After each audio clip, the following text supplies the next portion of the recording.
In 1990, the Italian government enlisted top engineers to stabilize Pisa's famous Leaning Tower. There'd been many attempts to right the tower during its 800-year history, but this team's computer models revealed the urgency of their situation.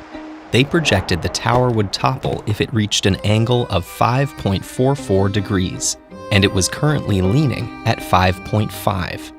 No one knew how the tower was still standing, but the crisis was clear.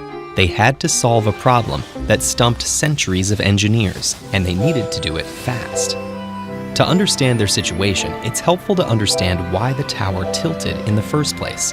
In the 12th century, the wealthy maritime republic of Pisa set about turning its cathedral square into a magnificent landmark.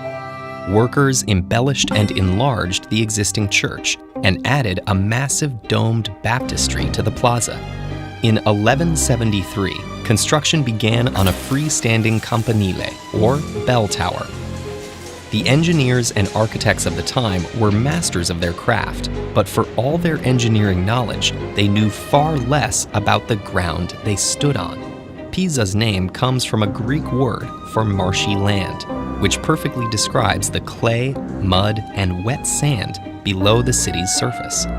Ancient Romans counteracted similar conditions with massive stone pillars called piles, which rest on Earth's stable bedrock. However, the tower's architects believed a 3-meter foundation would suffice for their relatively short structure. Unfortunately for them, less than 5 years later, the tower's southern side was already underground. Such a shifting foundation would normally have been a fatal flaw.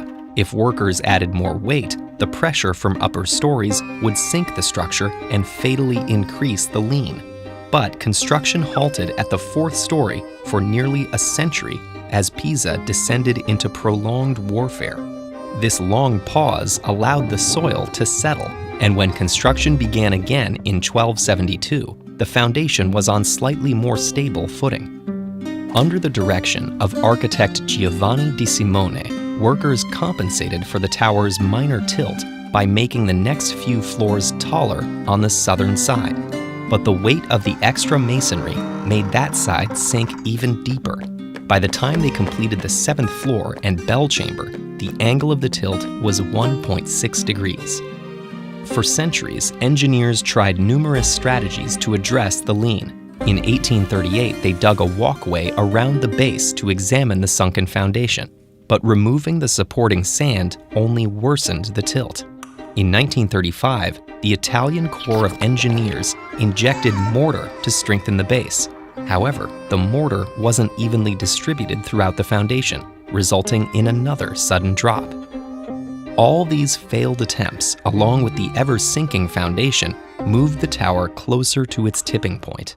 And without definitive knowledge of the soil composition, engineers couldn't pinpoint the tower's fatal angle or devise a way to stop its fall.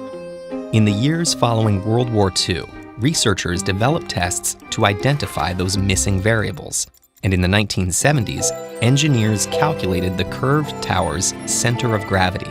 With this data and new computing technology, engineers could model how stiff the soil was, the tower's trajectory, and the exact amount of excavation needed for the tower to remain standing. In 1992, the team drilled diagonal tunnels to remove 38 cubic meters of soil from under the tower's north end. Then, they temporarily counterbalanced the structure with 600 tons of lead ingots before anchoring the base with steel cables. More than 6 centuries after its construction, the tower was finally straightened to a tilt of about 4 degrees. No one wanted the tower to fall, but they also didn't want to lose the landmark's most famous feature. Today, the tower stands at 55 or 56 meters tall, and it should remain stable for at least 300 years as a monument to the beauty of imperfection. Interested in architecture and design? Take a closer look at the science behind the world's tallest buildings, or learn from one of nature's greatest architects, bees. They might just convince you that hexagons are the perfect shape.